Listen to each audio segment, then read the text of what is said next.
welcome to the program. Tim Heaphy is a former federal prosecutor with the U.S. Department of Justice and joins me on the program.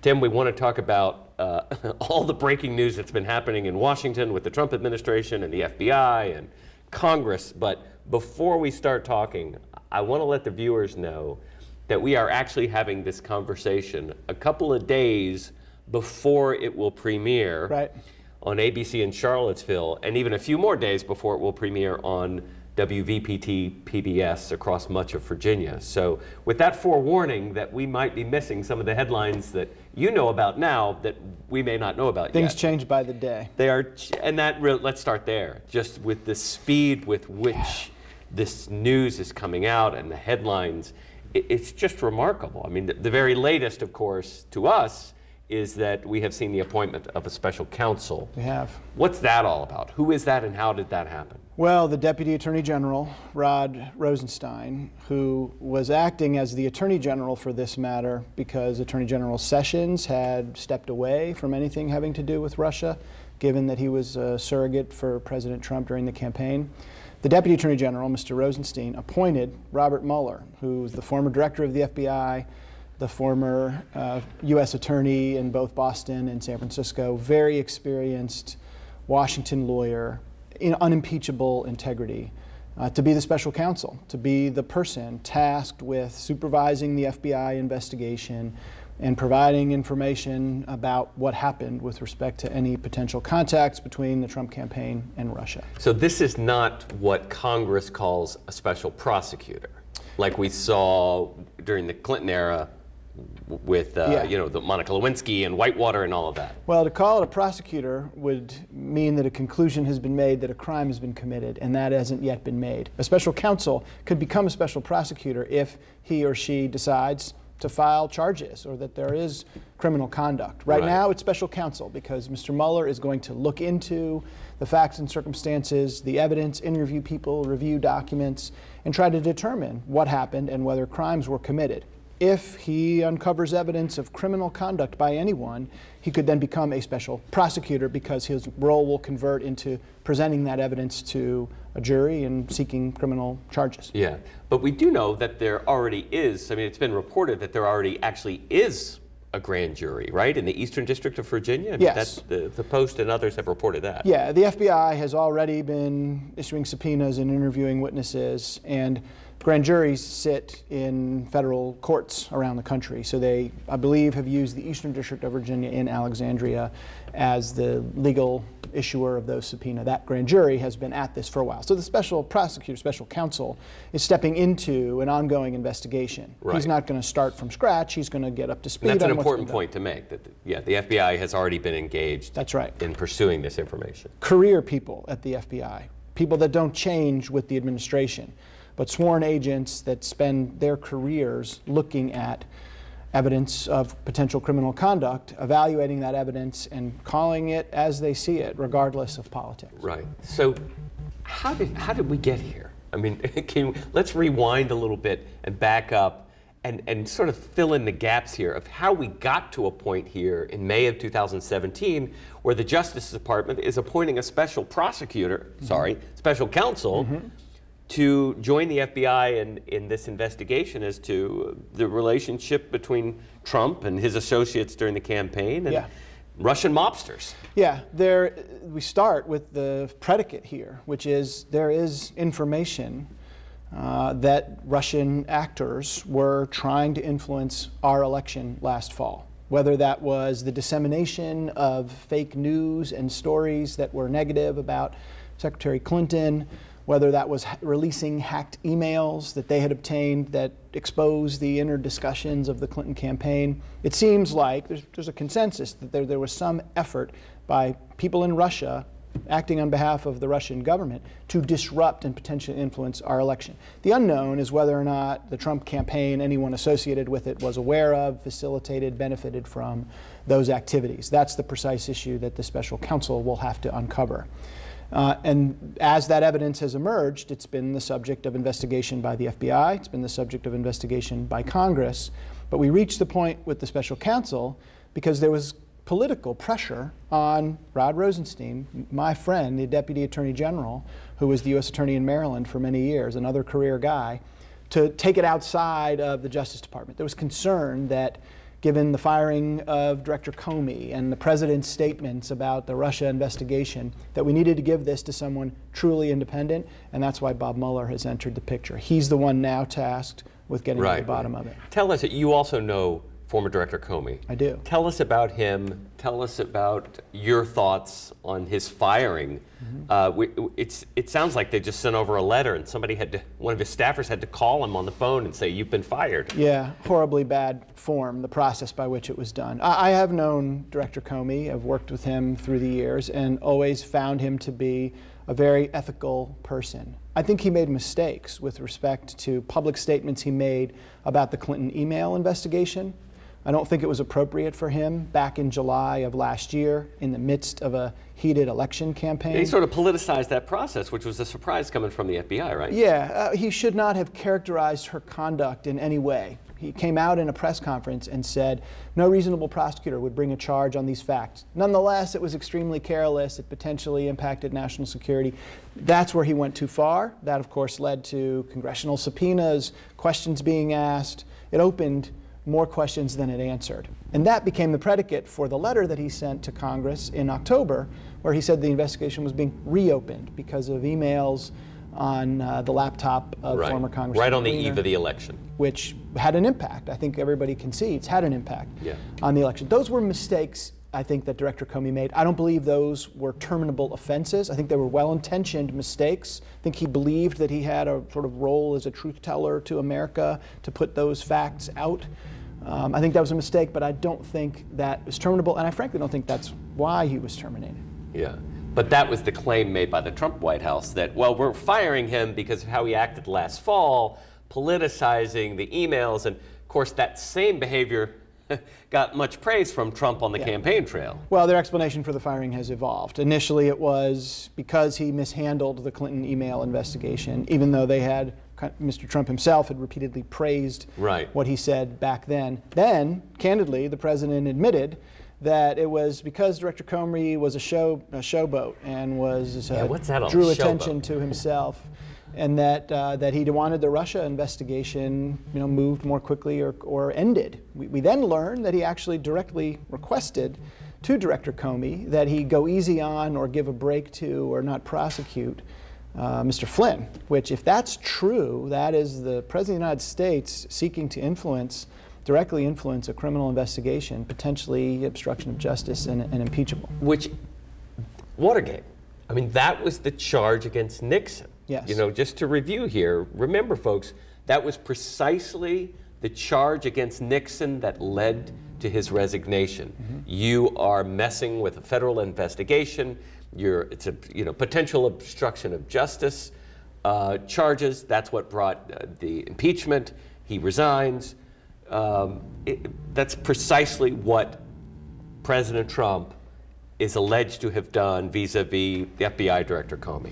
We don't yet know precisely what was said. We don't know exactly what the facts are. And we have to be careful here that we need someone like former Director Mueller to uncover evidence of specifically what was said. What specifically was the level of communication between Mr. Trump and Director Comey? What happened between Russian operatives and the Trump campaign? It's a great point, because right now all we have is a New York Times article which says that Comey has a paper trail. Yeah. Careful prosecutors make decisions based on evidence, not based on rumor, not based on speculation, not based on smoke, right? They need fire. So it's really important that we have career professionals, not motivated by politics, who are able to get at the fire, right? Maybe there is obstruction of justice. I don't know. I'm not ready, based on what I've read in the New York Times, to conclude that, but it's certainly suspicious enough to warrant an independent counsel coming in. How does this work? Explain this to me. How does this work when, the Senate Intelligence Committee is now asking for documents from Comey, saying, Comey, you need to come in and testify, privately and publicly? Yes. How does that square with what Mueller's trying to do, former Director Mueller is trying to do as a special counsel with the FBI investigation. Yeah.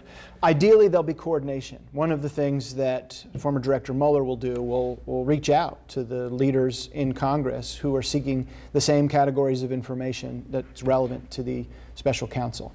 I hope that members of Congress who share the desire to get to the bottom of this will refrain from taking steps that would potentially interfere with that investigation. Because they have a little bit of different kind of motivation, right? I mean, they want to get to the truth too, arguably. There's a political motivation. But they have some political points they want to score too, on both sides. Yeah, again, hopefully, since Congress was repeatedly calling for the appointment of a special counsel, that will lead them to back off, be more patient. That doesn't mean they'll stop. It doesn't mean that they won't hold hearings, but they will defer to the special counsel in terms of sequence, who gets access to the information first.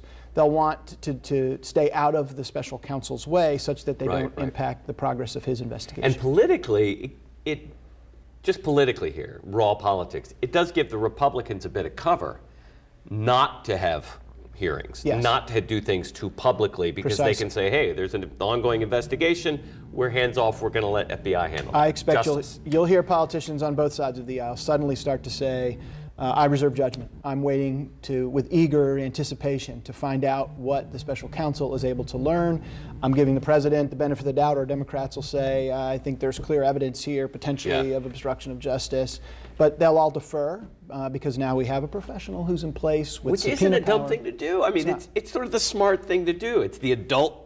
Be the adult in the room and say, wait a minute, we don't know everything yet. Oh, look, as a citizen, I think this is a good thing. I respect Director Mueller. I do think that having an investigation of this magnitude in the hands of someone who's separate from the political process, who's appointed strictly for this purpose, who's given resources to uncover it, is a good thing for our democracy. We need to know what happened. Whatever those facts are, whatever the consequences are, this is a crucial moment for our democracy, and having a man like Bob Mueller in charge of it gives me comfort. Let me pull the camera way back here, metaphorically, and how do you respond to, you mentioned good for our democracy.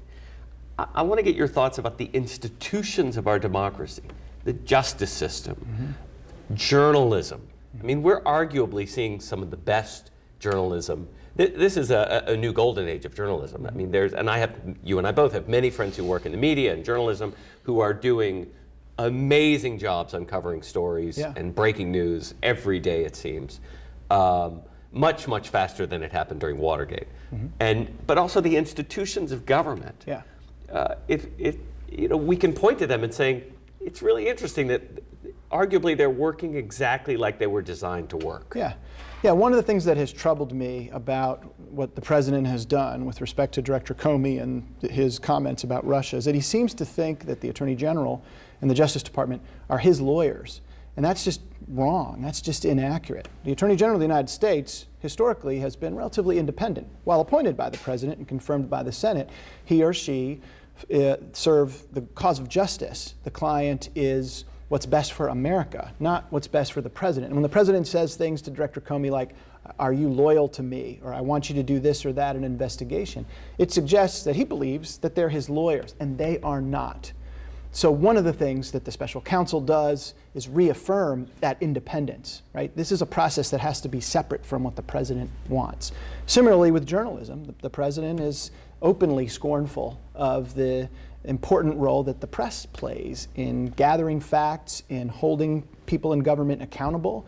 Thankfully, that is almost redoubled efforts on behalf of the press to get to. And there are a lot of people who seem inside the White House who seem to be interested in leaking or sharing information. A lot of stuff continues to come out that strikes me as close hold and not the kind of information that had come out in prior administrations. I think that's because people who are pros, who are career, are concerned about the misapprehension that the president has about sort of the role of the press and the role of other agencies of government. Yeah, a lot of this dissension, as you say, is coming from within the White House. Seems to be. You know, as of this moment, I can say, you know, multiple news sources have confirmed that there's a lot of staffers at the White House who are floating their resumes out there. They want to jump ship. They want to get out. No, look, I know a lot of people who work in law enforcement who are sort of career DOJ people, and I know that many of them are attracted to a chance to go back and serve in a Republican administration, but are a little wary of attaching their names, reputations, and their efforts to this particular administration. So yes, I think a lot of good people are wary of serving because of this sort of loyalty test or the sort of dysfunction that is evident from the top of this executive branch. Which speaks to perhaps the conclusions we may one day draw about this experiment. Trump is an experiment with the executive branch in Washington. No military experience, zero government experience. Working in government and understanding how government actually works. And he ran for and won the seat that directs arguably a third or more of our federal government. And it's very much of a test. He ran explicitly on a platform of being an outsider, of drain the swamp. So America's getting what it voted for. They wanted a disruptive force. They wanted someone who did not play by the same rules. I personally think that that's horribly dangerous, and we're seeing why. The disclosure potentially of classified information to Russian officials in the Oval Office, the impetuous firing of a career professional like Jim Comey, this sense of you have to be loyal to me, his unease with even staff getting individual attention, those are all very troubling things. Wanting to jail journalists who report truths? But again, we got what America wanted. I wish the election candidly had gone the other way, but America Or at least voted, what the Electoral College wanted. The Electoral College wanted, good point. They wanted disruption, and we've got that. And also, just to get into some more specifics here about what's been reported, as of this moment, Reuters has reported, confirmed that that Justice has tapes, email records, phone records of communication between Trump's team, led by Flynn, the ousted national security advisor, and the Russians during the campaign. At least 18 specific instances that, of course, the Trump campaign denied, and now Reuters is saying, no, there's evidence that there were potentially dozens of moments of contact. And the takeaway from that report, let me just say, was that Flynn was trying to lead an effort to set up a back-channel communication between Trump and Putin that could not be monitored by staff, state, or intelligence. Which just boggles the mind. Those are precisely the issues that the Special Counsel will investigate. And the evidence could take many different forms. There could be recordings of conversations between Russian officials and representatives of the Trump campaign. There could be documents in the form of notes taken. We believe Director Comey took almost contemporaneous notes immediately after certain conversations. That's what the Bureau does. They document information. That's what they're trained to do from the academy on. And he apparently did that. That will be important. And then there's human intelligence. There's people, there's witnesses who will say, this is what I did, this is what I said, here's who I talked to. So there's electronic surveillance, there's documents, and then there's witness testimony. All of that will be sort of thrown into the pot and stirred up, and will determine if any of that has a recipe that leads to a criminal charge. Meanwhile, what happens? Does that agenda that the right had with the Trump administration, politically, we want to lower taxes, we want to let Wall Street do whatever it wants to do, we want to let corporate America have at it, do whatever they want to do. Is that all just put on the back burner?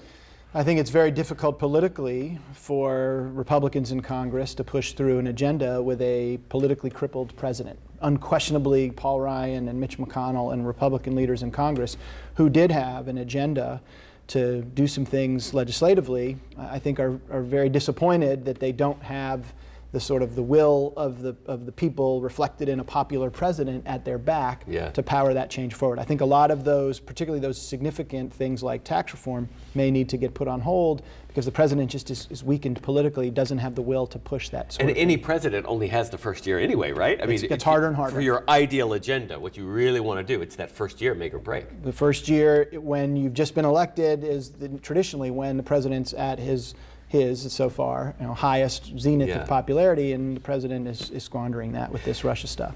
Tim, I want to sort of change gears here a little bit. We've mentioned Director Sessions and the Attorney General Sessions and the Justice Department, with whom you worked for many years in the Obama administration with former Attorney General Eric Holder.